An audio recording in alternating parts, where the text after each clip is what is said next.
Aujourd'hui, notre film, c'est un des rares exemples d'un film que tout le monde trouve absolument génial. Les critiques, le grand public, les fans de science-fiction, les intellos, les enfants, les adultes. Depuis 60 ans, c'est considéré de l'avis unanime comme un des films les plus marquants et les plus importants de l'histoire de la science-fiction. Ce film-là, c'est La planète des singes. Ouais, ok, c'est super cool. Aujourd'hui, on parle de La planète des singes de 1968 de Franklin G. Schaffner. Je croyais que c'était le même réalisateur que Soylent Green, mais ça, c'est Richard Fleischer. J'étais dans les patates de l'espace. Le scénario est officiellement signé par Michael Wilson et Rod Serling, célèbre pour Twilight Zone. On reparle de tout ça un peu plus tard. Plusieurs des interprètes là-dedans sont passés à l'histoire. Pour ce film-là en particulier, il y a Charlton Heston qui joue Taylor, Moïse en personne. Il y a Cornelius qui est joué par Roddy McDowall. Ça aussi, ça a fait de lui une star en vérité. Kim Hunter dans le rôle du savant Zira. Et Maurice Evans dans le rôle du terrible Dr. Zaius. Planète des singes, 10 films, dont 2 reboots. Il y en a même un qui est, j'oserais dire, aussi bon que l'original, pour d'autres raisons. C'est quand même assez rare que ça arrive. Le seul autre exemple vraiment qui me vient en tête, c'est Suspiria, peut-être The Thing, mais la vérité, c'est que la version de Carpenter est encore meilleure que celle de Howard Hawks, donc ça compte moins. Ben bref, 10 films, 2 reboots, dont un dont on parle pas. Quoique je vais en parler un tout petit peu tantôt. 2 séries télé, dont une animée, un paquet de comics, des romans dérivés, des jouets, en particulier les bonhommes de Mego. J'aimerais tellement ça, même aujourd'hui, les avoir. J'en ai un quelque part dans mes caisses. Et des jeux vidéo, un paquet de jeux vidéo.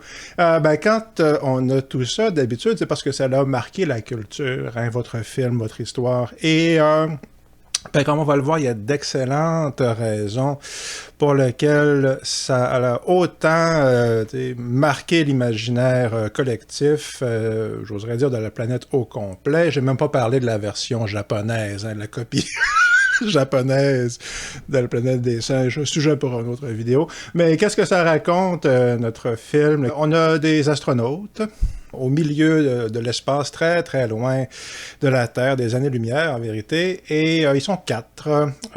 Il y en a 3 en hibernation, et il n'y a de réveillé à bord que le 4e, Taylor, qui est joué par Charlton Heston, et ils sont dans une mission qui est supposée durer 18 mois, selon leur calendrier à eux, 1 an ou 2 essentiellement, mais à cause de la relativité et tout ça, il y a déjà quelque chose comme 600 ans, je pense, qui se sont écoulés sur Terre depuis leur départ. Tout le monde qui connaissait est mort. Et leur mission est jamais clairement explicitée, mais en gros, ça a un peu rapport avec ça. Envoyons 4 personnes au milieu du cosmos pour un voyage aller-retour. Ça devrait être marrant. Ce qu'ils font, hélas, il y a un terrible, terrible accident pendant que tout le monde est en hibernation, parce que Taylor, au début du film, fait son petit message extrêmement misanthrope sur comment est-ce que l'humanité, c'est des bons à rien. Puis il va s'endormir. Mais quand il se réveille, finalement, il se rend compte que le vaisseau s'est écrasé au milieu d'un lac, déjà, qui sont sur une planète qu'ils ne reconnaissent pas du tout, qu'ils sont, selon leur calendrier, en l'an 3975. Dans mon souvenir, c'est carrément ça l'année. Le 27 mars 3975. Et quelque part dans le coin d'Orion, et pendant la première première demi-heure du film, ils font juste traverser le désert, essayer de survivre, il y a une jungle, il y a des trucs comme ça, des genres de mésaventures-là, mais éventuellement, ils se rendent compte que, oui, il y a des formes de vie, pas juste végétales, mais animales sur cette planète, et qu'est-ce qu'ils réalisent? C'est qu'on est sur une planète où les hommes ne sont que des animaux, animaux, des brutes muettes et épaisses, mais où les singes gouvernent, un monde où les singes descendent de l'homme. Wow! Il se fait capturer, il y a des savants, ils vont expérimenter sur lui, la présence de Taylor risque de remettre en question toute la société singe. Il s'en passe des affaires. Alors, que va-t-il arriver à Taylor et à la société des singes? Et quel est le terrible secret de la zone interdite? Eh bien, tout ça... comme toujours. Eh bien, pas tout à fait comme toujours, parce qu'aujourd'hui, il y a deux seules manières de le savoir. La première, c'est d'écouter, La planète des singes, si vous l'avez jamais vu. Puis la deuxième, c'est de vivre ou d'avoir vécu sur la planète Terre depuis que le film est sorti, c'est-à-dire 68, parce que tout le monde le connaît, le terrible secret, là, OK? Il y a des bonnes chances que ça se ramasse comme le thumbnail de cette vidéo-ci. Ben, écoutez, je vais pas vous vendre le punch, là, mais... c'est quoi la fin de la planète des singes? Vous le savez, là. Bon, mais d'une certaine manière, ce n'est qu'un seul secret du film. Le véritable secret, dans le sens qu'on peut, comme on dit, que le secret d'une sauce, la recette secrète, ben, quel est le véritable secret de la planète des singes? C'est ça qu'on va voir. Pourquoi est-ce que ça marche autant? Puis la version résumée, c'est que... résumé, mais plate, là, OK? La version cool, elle s'en vient dans 2 minutes. La version résumée, c'est que c'est l'union parfaite de la forme et du fond. Une allégorie profonde et brillante, déguisée en film d'aventure, réalisée par une vaste équipe d'artistes et d'artisans au sommet de leur art. On va parler en gros de la forme et du fond. La forme, je vais parler du film en tant que tel, les innombrables qualités du film. Je vais passer le plus vite que je peux, mais il y en a pas mal des qualités dans le film, là, ça fait que je vais vous en faire une liste. Après ça, je vais parler un petit peu du scénario, l'habilité du scénario, les différents trucs qui font que ça marche autant. Et on va finir par l'aspect allégorique du récit et en conclusion une mini réflexion sur la relation entre récit poétique et récit logique, entre les deux parts de notre appareil de perception et d'interprétation du monde, là, d'Homo sapiens, la poésie et la raison.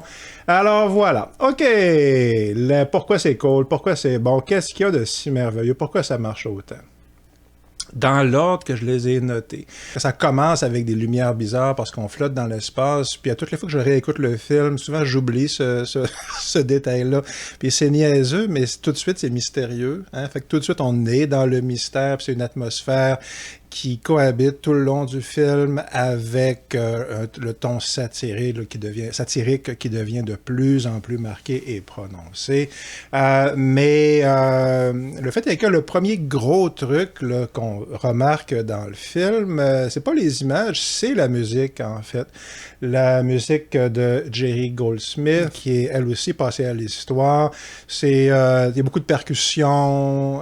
Bon, si vous connaissez un peu la musique contemporaine, moi, personnellement, ça me fait un petit peu penser à Pierre Boulez, là, ou ce genre, une version plus grand public de Pierre Boulez. Le fait est que c'est de la grosse musique contemporaine, avec beaucoup de percussions. Ça fait juste hyper gros marché.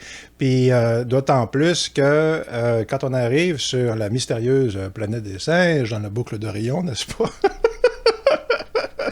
Eh bien, on est pratiquement tout de suite saisi par l'aspect absolument saisissant des décors naturels. Alors, dans la vraie vie, ça a été tourné en Arizona, d'après ce que j'ai vu sur Wikipédia, près du Grand Canyon, et ça a un peu le genre d'impression visuelle, ça donne beaucoup l'impression, ça ressemble au western italien essentiellement, ça ressemble à Il était une fois dans l'Ouest, ce genre de truc-là, ou de Searchers, là, si vous voulez, je pense que c'est John Ford, là.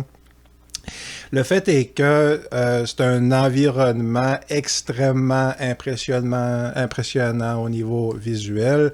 Puis, encore une fois, je cite souvent là, la phrase de Kurosawa qui disait que tout ce que ça prend pour avoir un film épique, en vérité, c'est de tourner en extérieur avec des paysages grandioses, puis d'avoir deux personnages, un en avant-plan, puis un en arrière-plan.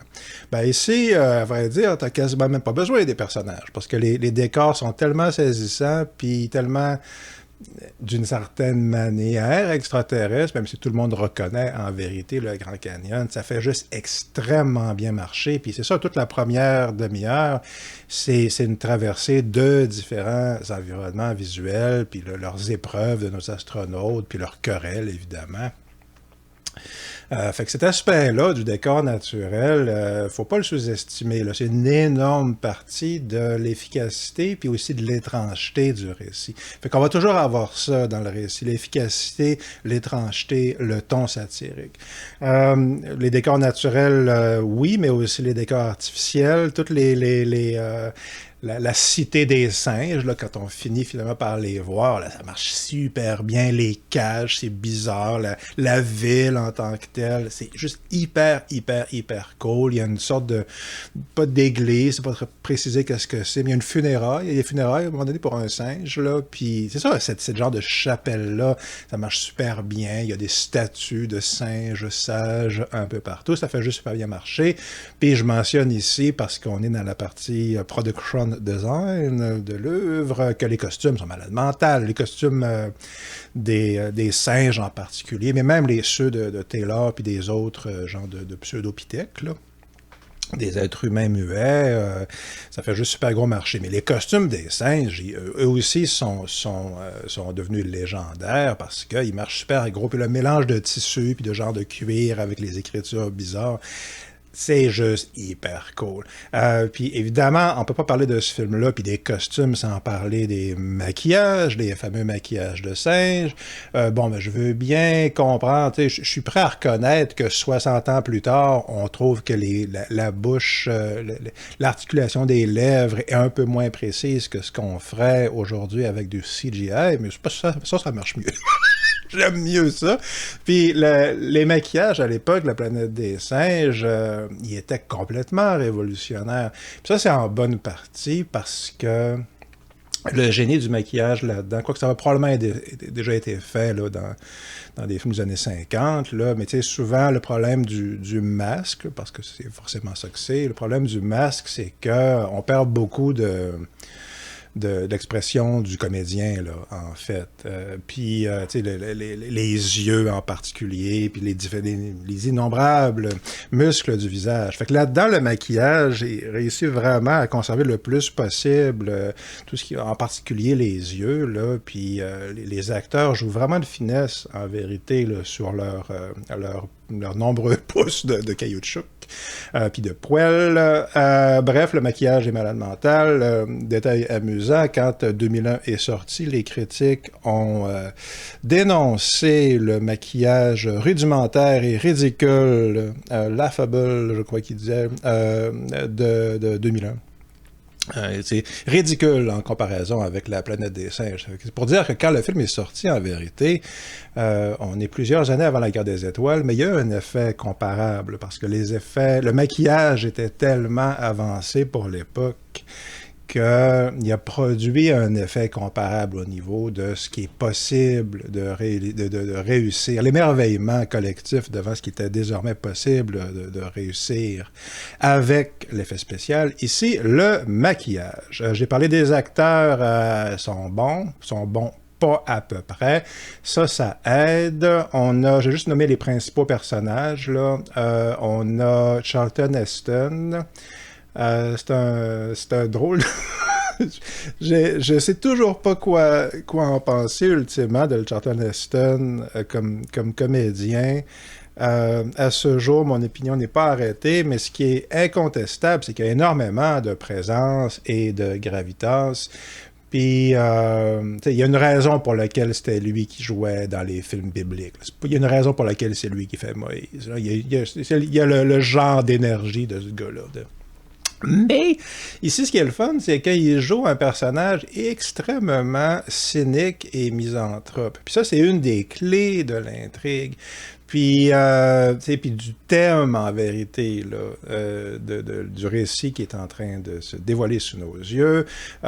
Puis, ce qui est fascinant aussi, c'est que derrière son côté, franchement, détestable, là, si on est bien sincère, tu sais, ben, le fait est qu'il a plutôt raison, tu sais, sur ses lamentations sur les êtres humains, la guerre, la famine, le genre de trucs dont il parle, ça fait dur, là, tu sais. Puis, mais ce qui est intéressant, c'est que quand un des membres de l'équipage, un des survivants, au début, lui dit, ben, tu sais, arrête de nous casser les pieds, qu'est-ce que tu fais ici? Il dit, ben, je me suis engagé dans cette mission parce que je refusais de croire qu'il n'y avait pas quelque chose de meilleur que l'être humain dans l'univers. Fait qu'on voit que sous la couverture, là, c'est ça, rebelle et rugueuse du cynique moyen, ben, c'est ça, il y a en dessous, sous chaque cynique se cache un idéaliste au cœur brisé, là. Puis le cœur de Charlton Heston, aller jusqu'à la toute fin du film, il n'est jamais brisé vraiment, en fait. Puis ça, c'est une énorme force du personnage. Il tend vers quelque chose de noble, puis ça marche vraiment très, très bien. Charlton Heston était né pour jouer ça. Je l'aime mieux en Taylor quand Moïse, quoique, il fait un très bon Moïse. Les autres singes, ben Roddy McDowall, je vais passer relativement vite sur lui. Il joue Cornelius. Dans Fight Club, Cornelius, le personnage principal, c'est là qu'il a pris ça, Cornelius. Roddy McDowall est devenu une star à cause de ce film-là, même si, essentiellement, on ne voyait pas son visage. Pourquoi? Parce qu'il est adorable, il est génial, c'est un super bon acteur. Puis toutes ces énergies-là, tout ça transparaît malgré le maquillage. Il est juste super bon, il est adorable. Je pense qu'il joue dans plusieurs des autres suites, si c'est pas carrément toutes les autres suites. Je me demande s'il joue pas carrément dans la série télé, là, même s'il joue un autre personnage. Là. Voilà, parenthèse. Le singe dans la série télé s'appelle Galen, nom tiré d'un grand physicien, là, médecin de l'Antiquité. Et Galen, il apparaît là-dedans. C'est un des conseillers, là, un des assistants du docteur Zira. Je ne sais pas si c'est le même personnage, je présume que oui, mais c'est juste pour l'anecdote. Voilà, Zira, parlons-en. Kim Hunter, c'est vraiment la découverte avec McDowall, mais pour moi, qui ne l'avais pas revu depuis très longtemps, le film, en vérité. En le réécoutant, Zira, qui est jouée par Kim Hunter, c'est la vraie star du film, en fait. Elle est là à partir du moment où les singes apparaissent à peu près aussi souvent à l'écran que Charlton Heston. Puis la dynamique, c'est vraiment beaucoup entre elle puis Taylor. Là. C'est une spécialiste c'est une zoologue, n'est-ce pas, dans la mesure où elle étudie les animaux humains. Petite pensée rapide pour Battlefield Earth avec les Man Animals, mais ici c'est mieux que Battlefield Earth. Zira, elle est brillante, sensible, elle a aussi une profonde fibre morale. Elle a un côté rebelle, mais il y a beaucoup de... Elle reconnaît qu'elle est dans le pétrin, en vérité, parce que, comme on va le voir plus tard, vraiment la présence de Taylor, je pense que je l'ai mentionné, est vraiment sur le bord de remettre radicalement en question la société des singes, la civilisation simiesque, puis les orang-outans qui mènent la société, ils n'aiment pas ça. Fait que tout ça pour dire que Zira, elle est prodigieusement bonne. Puis vous vous souviendrez peut-être, encore une fois, je présume que vous l'avez déjà vu, là, je vais tout divulgacher dans le film. Là. Je pars du principe que tout le monde connaît la planète des singes. Mais ils s'embrassent à la fin, il y a un baiser, ils échangent un baiser. Puis c'est une des meilleures scènes, une des plus mémorables scènes du film. Puis ça marche tellement bien. C'est tellement mérité quand t'arrives là. Pour une scène où est-ce que Charlton Heston embrasse une guenon, là. OK? Puis c'est tellement touchant, c'est tellement beau, puis un petit objet fin et subtil, mais rempli de profondeur. Puis pourquoi est-ce que c'est aussi mérité? Ben, c'est à cause de Kim Hunter, en vérité. Autant c'est à cause que son personnage est super bon sur papier. Mais c'est aussi parce qu'elle apporte tellement à ce rôle-là. Zira, qui est monteur, beaucoup de points de vue, c'est la pierre de voûte là, de tout l'édifice de la franchise, en vérité. Puis il y a une raison aussi pour laquelle elle revient dans les autres films. Puis un autre qui revient dans au moins la suite suivante, puis l'autre singe mémorable du film, évidemment, c'est l'immortel Docteur Zaius. Et... celui qui a il y a une chanson sur le Dr. Zaius là, dans les Simpsons, là, quand ils font la comédie musicale. Bon, Dr. Zaius, par qui est-ce qu'il était joué? Je vais quand même le dire, je l'ai noté plus haut. Il était joué par Maurice Evans. Puis ce qui est fascinant, c'est qu'encore une fois, comme on va le voir plus tard, a priori, c'est le méchant du film, puis il est vraiment détestable. C'est notre principal antagoniste. Donc, il est clairement d'une révoltante mauvaise foi.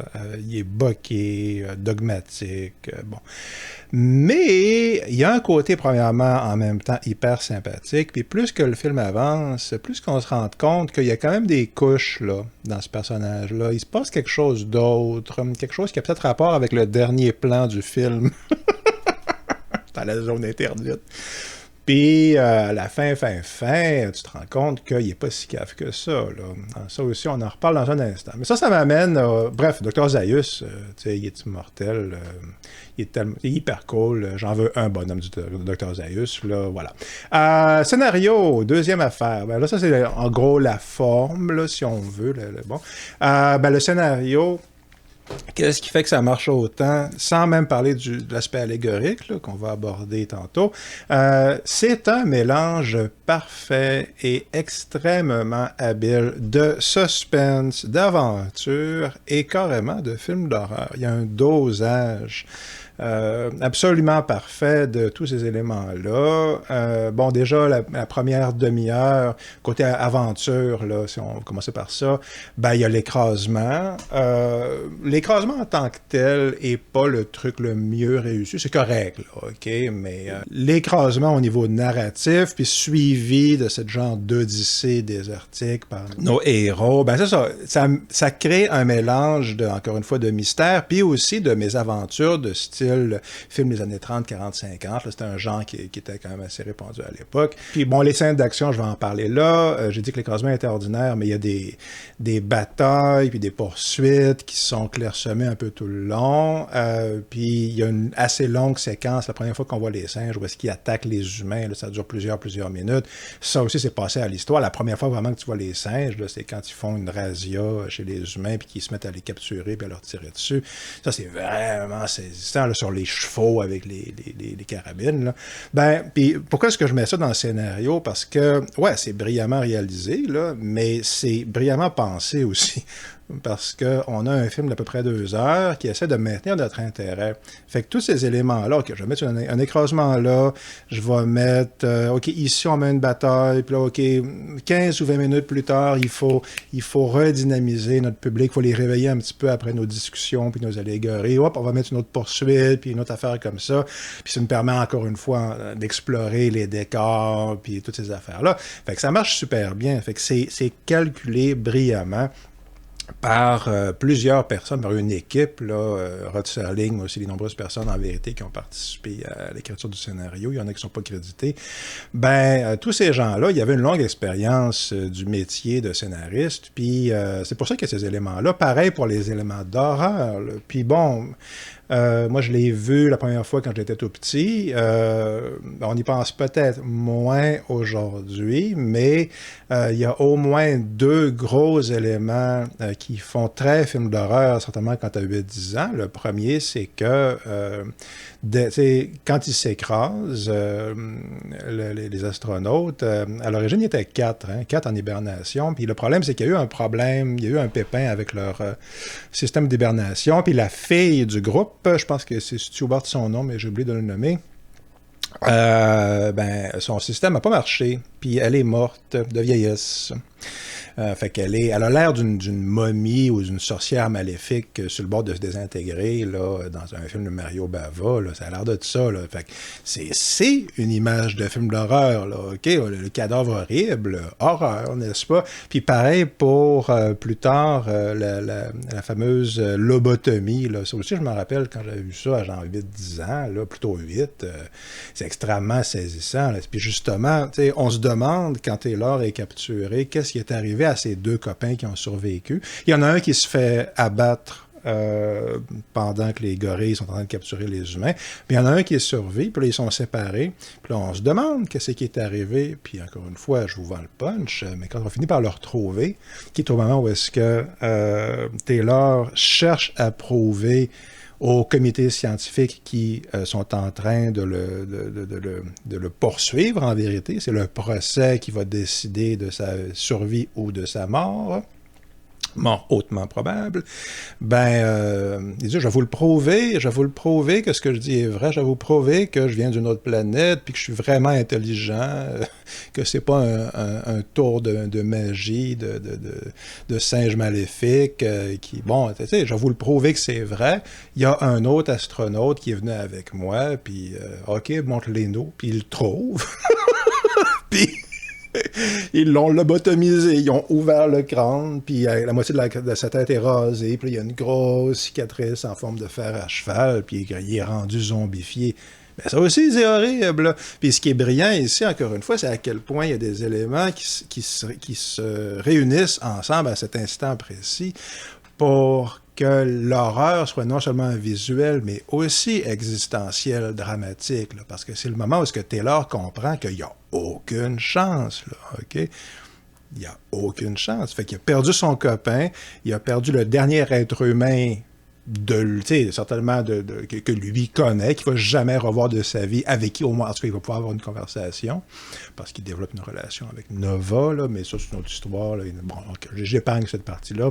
C'est horrible parce que il est rendu extrêmement tout seul, il ne pourra plus jamais parler à un autre être humain de sa vie. C'était un de ses copains, puis ils l'ont lobotomisé. Ça fait que c'est visuellement horrible, mais c'est ça. Puis, dramatiquement, son sort est scellé. Puis, il y a tout le côté aussi de la pression gouvernementale, dictatoriale, de l'inquisition, vraiment, là, de ce qu'il est en train de vivre. Là. Fait que tout ça mis ensemble, puis au moment précis où est-ce que ça va avoir le maximum d'efficacité, c'est du scénario, ça, OK? C'est un brillant scénario. Fait que, tout le dosage de tous ces éléments-là, autant pour assurer l'efficacité des thèmes qui sont abordés, que simplement pour maintenir le rythme et l'intérêt, même pas loin de 60 ans plus tard, là. Tout ça, c'est le côté absolument brillant du scénario. Puis, on n'a même pas encore parlé du côté allégorique, qui est le dernier point dont je parle pour le film. Puis qui est le cœur vraiment là, de la planète des singes. Là, tout ça, encore une fois, est au service de cette allégorie-là. Puis quand on parle des meilleurs films sur la chaîne ici, c'est pratiquement tout le temps ça qui arrive. C'est que la forme et le fond sont vraiment réunis là, au summum de ce qui est possible de réussir pour que le message ultime de l'œuvre poétique se révèle pleinement à nos sens ébahis. Alors, l'allégorie. Le film, à la base, vous savez probablement que c'est basé sur un roman, un roman de Pierre Boulle, que j'ai lu, j'en reparle peut-être tantôt, mais qui est beaucoup plus simple que le film. Puis Rod Serling a écrit le premier jet du scénario. À l'origine, apparemment, dans son scénario, la société des singes était beaucoup plus évoluée. Mais pour des raisons budgétaires, quand un studio a fini par accepter de tourner le film, ils ont, à la réécriture par l'autre gars, Michael Wilson, je pense qu'il s'appelle, ils ont primitivisé, si vous voulez, la société des singes. Ça marche mieux, honnêtement. Je pense que ça marche mieux. Là. Dans le bouquin, c'est plus avancé. Puis dans le film de Tim Burton, je pense que c'est plus avancé de mémoire. Je ne me rappelle pas, je l'ai vu juste une fois là, au cinéma. Mais le fait est que, Rod Serling, c'est le gars de Twilight Zone. Hein. En français, on connaît un petit peu moins le Twilight Zone, mais dans la télé américaine, c'est une des séries les plus importantes et les plus légendaires. de leur histoire. Puis, quand on me demande, là, ou quand je vais sur Reddit, quand il y a un post, là, nommé vos 4 meilleures séries télé de tous les temps, il y a toujours Twilight Zone dans ma liste. La première série des années 50-60 en noir et blanc. Les 3 autres, c'est la première série de Star Trek, Twin Peaks et Le Prisonnier. D'ailleurs, ils ont tout peut-être un peu moins Twin Peaks, là, mais ils ont tous le même côté allégorique, là, justement, que ce film, le mélange d'émerveillement, puis d'allégorie, puis d'intelligence, là, voilà.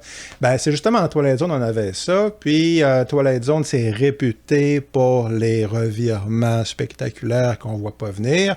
Je suis en train de toutes les réécouter, les Twilight Zone. La vérité, c'est que des fois, on les voit venir à l'avance, mais c'est toujours brillant pareil. Le fait est que la première fois qu'on voit la planète des singes, je suppose que personne n'avait deviné la fin. Là, je pense que ça marche plutôt. Mais d'une manière ou d'une autre, le truc avec Rod Serling, c'est qu'il est pas toujours subtil, il faut l'admettre, mais il est toujours brillant et efficace. Il a aussi réalisé un film que j'ai vu, dont j'oublie le titre exact. Je pense que c'est 7 Days in May, où un général prépare un coup d'État et son assistant, qui est un autre genre de colonel, un gars assez haut gradé, se rend compte que c'est en train de se passer.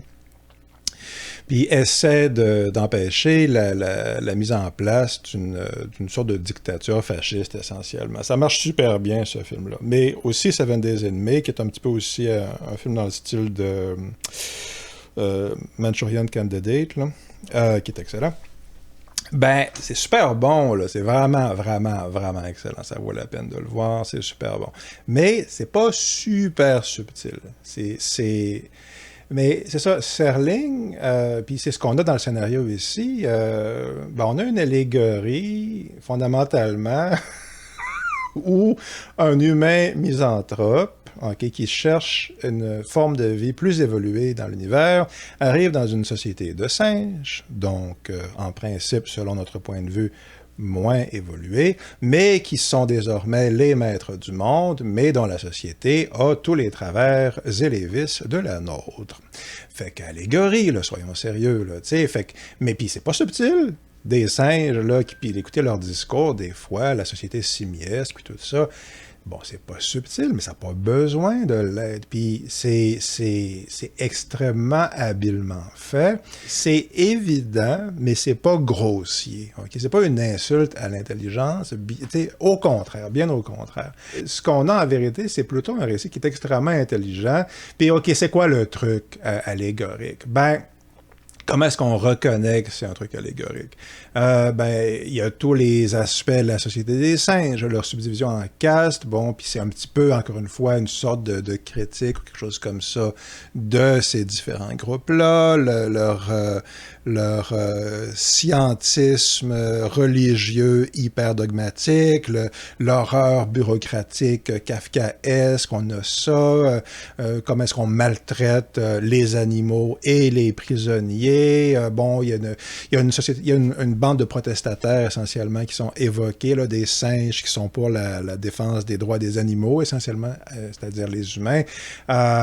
Fait que bon, c'est ça, ok, fait qu'on a des savants qui tiennent des propos dont on reconnaît le genre de conflit que nous on connaît dans notre monde. C'est ça, le truc kafkaesque. Bon, la scène de funérailles qui reproduit grosso modo beaucoup de rituels que nous on connaît, mais en changeant les mots, en disant des trucs comme ah oui, ce singe était la parfaite expression de, encore une fois, l'esprit simiesque, puis la nature simiesque, puis il faut juste changer humain pour singe, puis tout ça.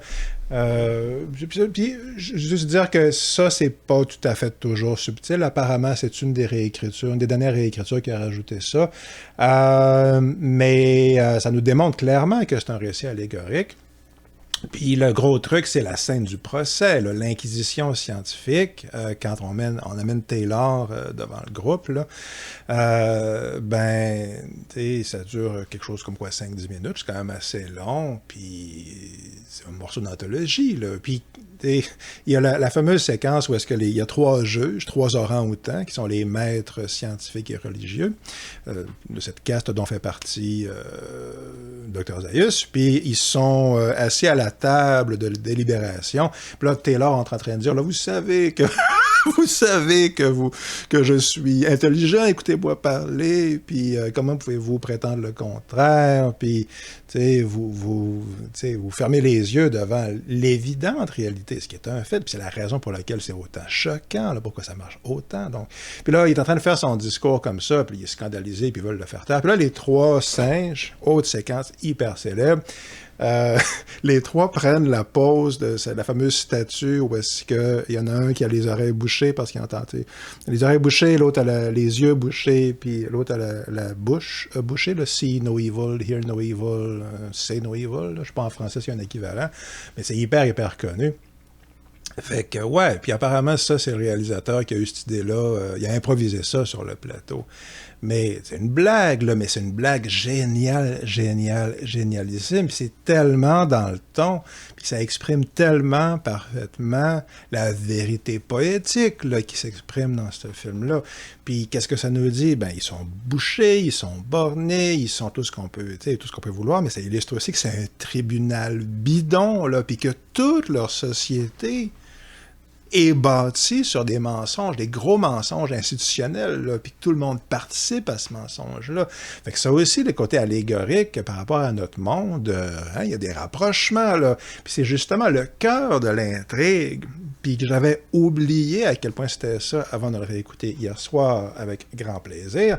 C'est quoi le cœur de l'intrigue? Ben, c'est que les autorités stupides et de mauvaise foi refusent de reconnaître l'évidence patente de Taylor et de son intelligence, OK? Le dogmatisme, le cauchemar religieux et scientifique, du dogmatisme scientifique et bureaucratique. C'est ça le cœur de l'histoire. Puis c'est encore plus fascinant parce que même Cornelius et Zira, qui sont nos singes héros qu'on aime d'un amour profond, qui sont géniaux, même eux autres, ils croient pas Taylor. Ils pensent que c'est une mutation. Même eux autres refusent de croire. Là. Ça fait que c'est génial. Fait que c'est ça. Puis, dernier truc sur le côté allégorique. Ben, c'est quoi l'ironie, la grande ironie? Puis ce qui fait finalement que quand on repense au film, puis qu'on pense à Cornelius, on se dit, il était pas Cornelius, mais Dr. Zaius. J'ai passé toute ma vie, moi, à me dire, Dr. Zaius, il est tellement cool, il est tellement adorable, il est détestable pour 98% du film, à partir du moment où il apparaît, là, il est absolument haïssable, parce qu'il est tellement borné, OK, mais pourquoi? Parce qu'à la fin, tu te rends compte qu'il est sage, lui connaît le terrible secret là, de ce qui s'est réellement passé dans la zone interdite, il sait tout ça, puis il a raison, OK? C'est ça l'affaire, là. Dr. Zaius, là, qui veut maintenir un mensonge, là, pour maintenir la société des singes, il a entièrement raison, parce que les humains, OK, dans la loi des singes, qui n'arrête pas de citer tout le temps, là, dans le ruban 16, là, OK, c'est ça, le papyrus numéro 16, verset 6, je pense que c'est carrément ça, c'est à peu près ça. Tu sais, la loi des singes, leur grand prophète, c'est que les êtres humains arrêtent pas de se faire la guerre mutuellement, puis etc., qui sont pas fiables, qui sont fourbes et traîtres et meurtriers, puis que c'est la seule race de l'univers qui fait la guerre pour le plaisir, puis tous ces genres d'affaires-là. Ben, tu sais, puis l'affaire qui est tellement particulièrement forte et brillante, là, que j'avais encore une fois pas réalisé avant de le revoir, c'est que pourquoi ça marche autant? Puis pourquoi la fin avec la Statue de la Liberté? Pourquoi ça marche autant? OK? Parce que non seulement Dr. Zaius le sait, mais parce que Taylor le sait que Zaius a raison. Parce que ça fait depuis le début du film qu'il n'arrête pas de le dire. Que les êtres humains sont horribles, tu sais, que les êtres humains sont des bêtes horribles et stupides, OK? Puis dont la société des singes est encore une fois, doublement ironique, et absolument le reflet. Ils reproduisent tous les vices et les maux de l'humanité, mais ça, Taylor arrête pas de faire des sermons là, sur l'humanité qu'on est donc bien terrible, mais il a raison, tu sais, d'après le film, OK? Puis c'est ça, moi je crois aussi que l'être humain est capable de bien plus que ça, mais le côté déçu de l'humanité, je le reconnais, le sentiment, là, juste à regarder autour de soi, hein, je suis pas le premier à l'observer, là. Fait que c'est ça, puis la scène finale, bon, le statue de la liberté, là, le fameux plan final du film, pourquoi ça marche autant? Parce que c'est le point final, c'est la cerise sur le Sunday du cynisme du film, parce que c'est la parfaite illustration visuelle et poétique de ce récit-là qui nous a été exposé brillamment et magistralement du début à la fin par tout le monde et tous les éléments du film. Par surcroît, dans une œuvre qui est aussi un pur divertissement, aventure, bubblegum, science-fiction, enfant de 8 ans. Là, ça marche à tous ces niveaux-là, scène d'action. Bon, c'est ça. Fait que c'est un chef-d'œuvre. C'est pour ça que c'est un chef-d'œuvre. Là. Fait que voilà, c'est pour ça. C'est allégorie de quoi? Ben ça aussi, c'est fascinant. J'achève ma petite présentation aujourd'hui. Mais, OK, c'est un récit allégorique, clairement. OK? Mais de quoi? Ben, c'est fascinant parce que si vous allez voir sur Wikipédia, vous allez voir, par exemple, une liste d'explications. Puis c'est toutes celles que vous penseriez, auxquelles vous penseriez. Là, puis il y en a d'autres, je ne sais pas toutes nommer. Là, mais... Alors, dans le monde anglais, par exemple, tout de suite, ils mettent ça, ils interprètent ça comme une allégorie des questions raciales. Puis, certainement dans les films subséquents, ça devient de plus en plus ça, là, en fait. Quand on arrive à partir du 3e, là, je pense que c'est... j'oublie, en tout cas, celui qui voyage dans le temps, là, puis il revient à notre époque, c'est clairement ça, puis plus que ça avance, plus que c'est ça. Mais, tu sais, dans le monde anglo-saxon, c'est vraiment leur gros truc, là, la préoccupation raciale. Ils voient tout à travers cette lunette-là. C'est tout le temps ça, leur première explication. Il y a des raisons historiques, là, mais parce que leur culture est tellement dominante depuis 300 ans, on a tendance à oublier que c'est ça, leur propre histoire, justement, teinte un petit peu leur perception. Là, okay? Fait que le fait est que oui, il y a clairement cet élément-là, puis c'est justifié, OK? Mais quand on regarde le premier, je pense que c'est clair que c'est pas rien que ça. Okay? C'est plutôt réducteur, c'est même très réducteur de considérer que c'est l'allégorie principale du film, quoique ça en fait partie. Alors, sinon, de quoi est-ce que c'est une allégorie? Ben, d'après Rod Serling, d'après Wikipédia, c'est une allégorie pour la guerre froide. Moi, je l'ai moins vu. OK, j'ai moins remarqué ça. C'est vrai qu'il y a eu beaucoup de réécriture, mais pas sur les détails de fond, apparemment. Certainement, la scène finale, c'est Rod Serling qui a inventé ça, là. Fait que bravo, M. Serling, et merci. Mais lui voyait ça comme une allégorie de la guerre froide, puis c'était intéressant si on le voit de ce point de vue-là. Pierre Boulle, qui a écrit le roman, ben lui, en gros, voyait ça comme une sorte de récit satirique, pas très loin de Idiocratie, en vérité. Parce que lui, son idée, c'était que les êtres humains, c'était pas une catastrophe nucléaire, en fait. C'était une dégénérescence de l'humanité qui avait cessé d'utiliser son intelligence. Fait que les singes étaient devenus plus intelligents. Fait que, en vérité, c'est ça. L'idée, c'est bien beau être intelligent, mais si tu t'en sers pas, tu vas finir par devenir idiot. Puis si c'est pas toi individuellement, collectivement, c'est ça que ça va faire. En vérité, c'est le thème d'Idiocratie. Puis, juste ça, la fin du roman, c'est la fin du film de Tim Burton. Le fait que beaucoup de gens ont critiqué, puis qui effectivement ne marche pas du tout dans le film. La vérité, c'est que c'est carrément la fin du roman. Là. Bref, mais les droits des animaux, il y a des gens qui ont mentionné ça. Qui, à certains points de vue, narrativement, dans l'espace collectif anglo-saxon, n'est pas entièrement étranger au thème général des questions raciales, là, dans le sens où est-ce que défendre les êtres qui souffrent, un peu ce genre de thématique-là. Fait que, tu sais, puis l'inégalité, puis la brutalité, puis tous ces trucs-là. Donc, il y a des gens qui considèrent que c'est une allégorie sur les droits des animaux. Encore une fois, c'est plus vrai à partir du 3 puis du 4 là, dans la série, mais Ça se justifie. Honnêtement, ça se justifie entièrement par le texte. Ça aussi, je pense que c'est réducteur, mais ça se justifie. Fait que c'est quoi la réponse? Puis, tu sais, il y en a d'autres. Il y a du monde d'extrême droite, apparemment, qui voit ça comme une allégorie de leur vision à eux. Puis, pareil pour, tu sais, les punks, puis les ci, puis les ça. Tout le monde, semble-t-il, réutilise l'allégorie évidente de la planète des singes, dans le sens que c'est évident que c'en est une, à leur propre fin. Bon. Fait que c'est quoi l'allégorie? Ben, c'est tout ça. En quelque part, OK? C'est plus certain que d'autres, mais bon, le truc racial ou le truc des droits des animaux, ou la guerre froide, ou même le truc idiocratie, qui est plus proche de la vision d'origine de M. Boulle, l'auteur, ben, est-ce qu'il est possible, par exemple, que tout ça soit justement l'expression d'un enjeu plus fondamental, là, d'une forme d'aveuglement, barre oblique, de bêtise collective, qui fait qu'on voit pas qu'il y a un problème dans la manière qu'on se traite les autres, par exemple. Il y a un enjeu plus crucial, peut-être, ultimement, qui est commun à tous ces phénomènes-là.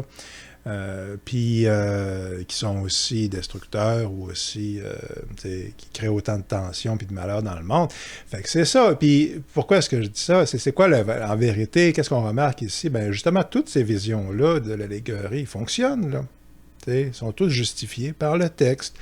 Mais ça illustre aussi que le thème fondamental du film, en vérité, il se réduit pas à aucune de ces affaires-là. Okay? C'est pas une allégorie des dissensions, des tensions raciales, puis rien que ça. C'est jamais rien que ça dans un récit allégorique. Rarement, en tout cas, dans un bon récit allégorique. Puis ça illustre justement que c'est un récit poétique, puis un récit poétique qui ne cherche pas à nous convaincre d'une idéologie, puis d'un dogme, puis d'un concept.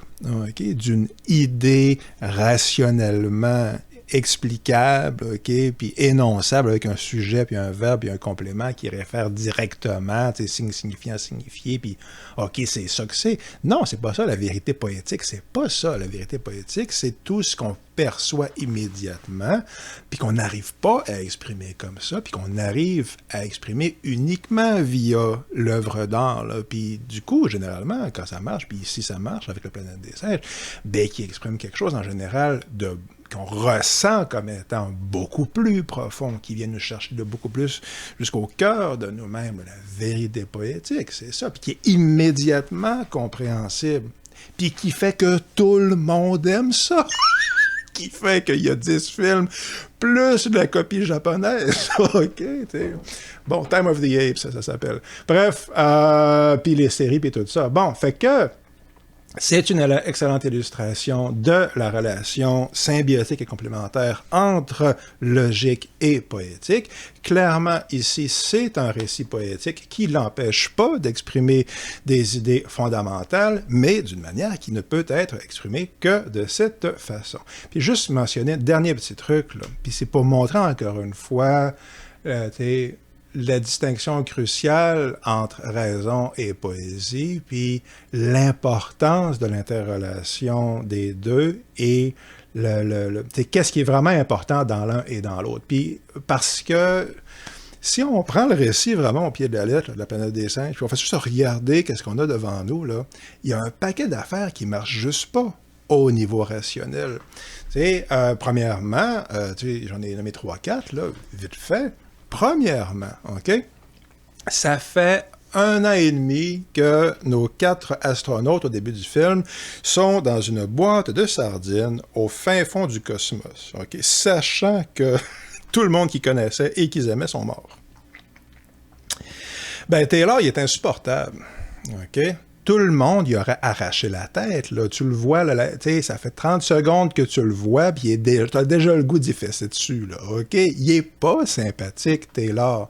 Ben, pas conventionnellement sympathique, parce que ce qui fait que son personnage marche quand même, c'est que il y a le gravitas de Weston, mais aussi qu'on reconnaît le sentiment. Mais, tu sais, c'est le capitaine, là. Taylor, c'est le capitaine. Skipper, il le surnomme. c'est pas un chef, là, ce gars-là. C'est pas un... Tu sais, tout le monde veut le buter, là. Tu sais, quand ils font... Tu sais, à la guerre du Vietnam, quand t'avais un chef comme ça, il finissait avec une grenade, hein, dans son hamac. OK, c'est... Bon, il l'aurait pas enduré, ça n'a aucun sens. Puis aussi, bon, il fume des cigares, Taylor. OK. Ben, pensez-y 30 secondes, là, OK, dans votre vaisseau spatial, au fond du cosmos, là. OK, c'est quoi votre réserve d'oxygène, là, qui est recyclée sans cesse? Ben, tu sais, il est tout le temps en train de fumer des cigares.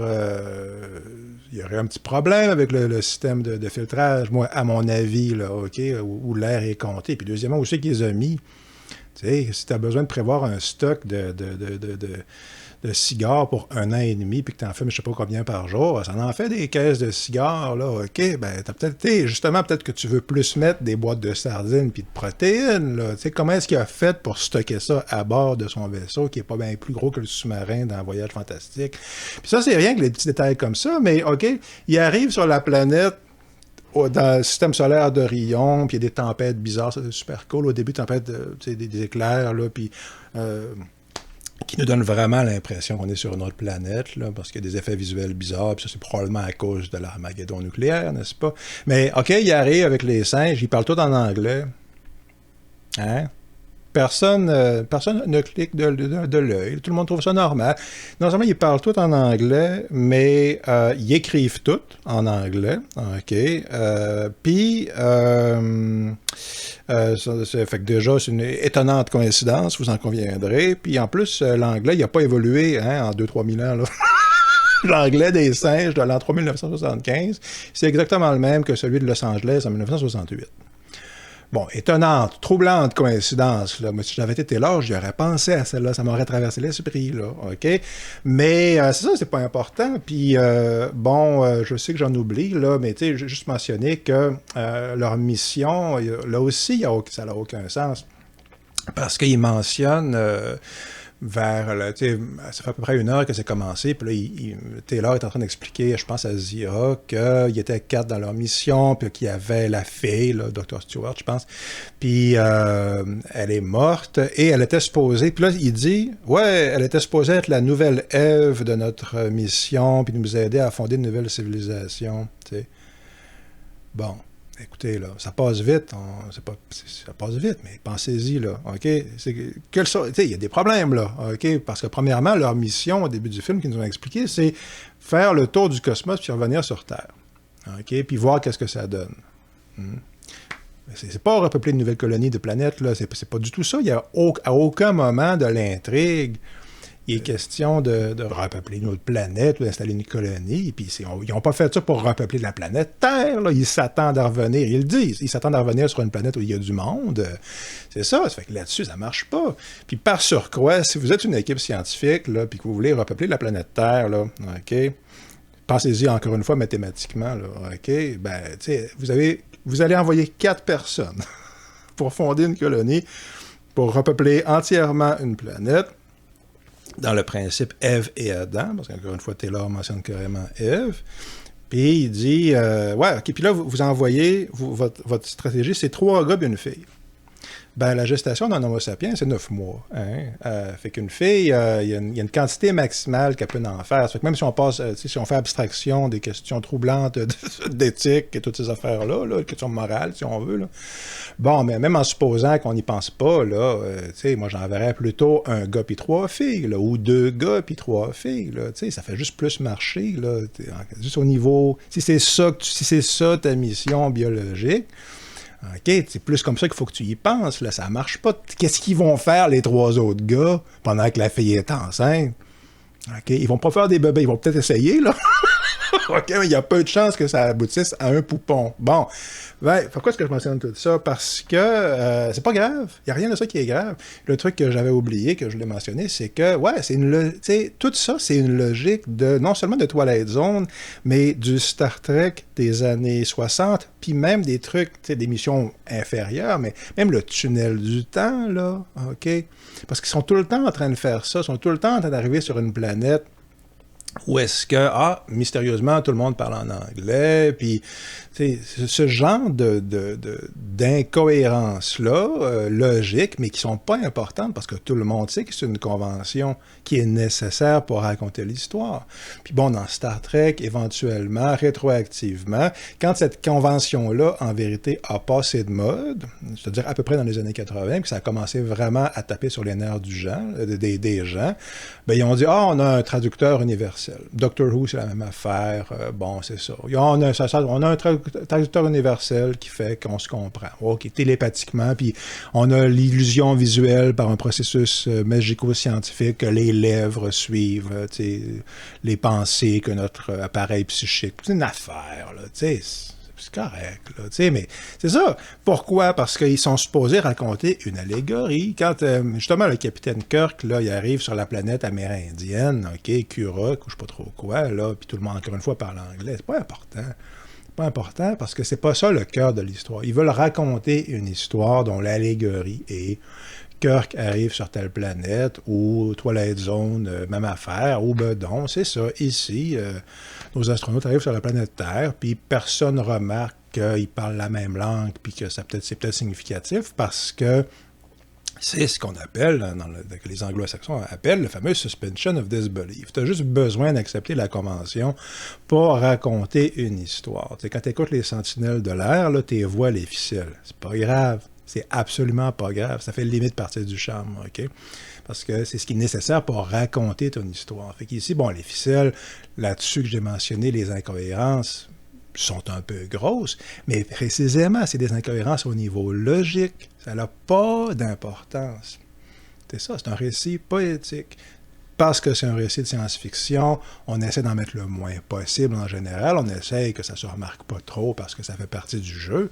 Mais fondamentalement, ce qu'on voit ici, c'est à quel point, quand tu as un récit de science-fiction dont tous les artisans, en vérité, à commencer par le réalisateur, mais toute l'équipe, comprennent vraiment qu'ils sont en train de raconter un récit allégorique, puis utilisent pleinement le plein potentiel de leur art en général, puis leur discipline, en collaboration, mais pour raconter collectivement cette histoire allégorique qui exprime poétiquement quelque chose de profond, de crucial et d'important que tout le monde reconnaît sur Terre depuis 60 ans, et où tout le monde reconnaît leurs préoccupations individuelles, mais aussi le cadre plus large dans lequel ça s'inscrit. Là. Bon, c'est ça. Là. Puis c'est pas rien que le cadre, là, c'est quelque chose de viscéral et profond. Là, OK?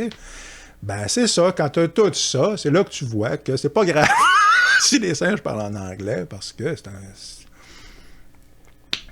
un objet de pure beauté, puis c'est une profonde œuvre d'art, puis c'est juste super bon. Fait que la planète des singes, pourquoi c'est bon? Mais c'est pour ça.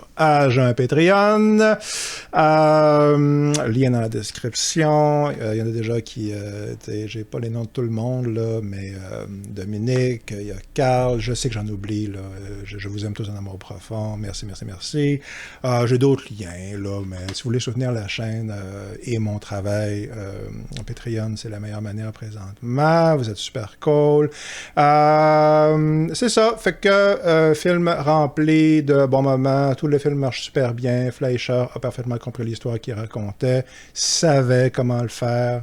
Pas Fleischer, mais le réalisateur. Là. Illustre aussi à quel point le cinéma est en vérité vraiment un art collectif. Là, parce que c'est ça que c'est. Ça prend la trame sonore pour que ça marche. Ça prend la planète Terre elle-même avec les décors majestueux en Arizona, ça prend tout ça, la direction photo, les costumiers, les couturiers qui ont fait les costumes, ça prend tout ça, là, OK, pour que ça marche autant. Mais quand cet art collectif-là est vraiment, habité, véhiculé, et quand tu as un paquet d'artisans, encore une fois, de haut niveau, mettent tout ce qu'ils ont pour un récit comme ça, ben c'est ça. Ça donne le planète des singes. C'est cool. Voilà, c'est tout. Je vous aime. À bientôt. Violon qui prospère. À plus. Bye.